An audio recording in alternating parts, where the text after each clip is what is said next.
Iran আৰু ইজৰাইলৰ মাজত সংঘটিত এই যুদ্ধত যদি আমেৰিকাই প্ৰত্যক্ষভাৱে হস্তক্ষেপ কৰি থাকে তেনেহলে পৃথিৱীত যে তৃতীয় বিশ্বযুদ্ধৰ যি সম্ভাৱনা সেই সম্ভাৱনা অধিক প্ৰকট হৈ পৰিব। ইৰাণ আৰু ইজৰাইলৰ মাজত সংঘটিত এই যুদ্ধখন বৰ্তমান সময়ত কি পৰিস্থিতি কি পৰ্যায়ত আছে সেয়া কিন্তু যথেষ্ট চিন্তনীয় বিষয়।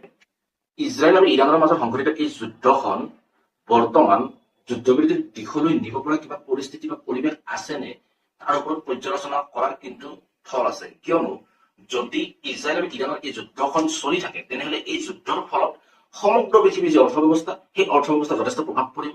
কাৰণ পৃথিৱীৰ যি অৰ্থব্যৱস্থা সেই অৰ্থব্যৱস্থা খাৰুৱা তেল খনিজাত পদাৰ্থৰ ওপৰত যথেষ্ট নিৰ্ভৰশীল। খাৰুৱা তেল অথবা খনিজাত পদাৰ্থৰ যদি মূল্য বৃদ্ধি হয় তেনেহলে সেই মূল্য বৃদ্ধিয়ে সাধাৰণ জনতাৰ ওপৰত যথেষ্ট প্ৰভাৱ পেলাব। যদিও ইজৰাইল আৰু ইৰাণ অথবা আমেৰিকাৰ এই তিনিখন দেশৰ মাজত এখন যুদ্ধ চলি আছে তথাপি এই যুদ্ধৰ যি প্ৰভাৱ সেই প্ৰভাৱ কিন্তু আমাৰ দেশ ভাৰততো যে পৰিব সেই কথা নিশ্চিত।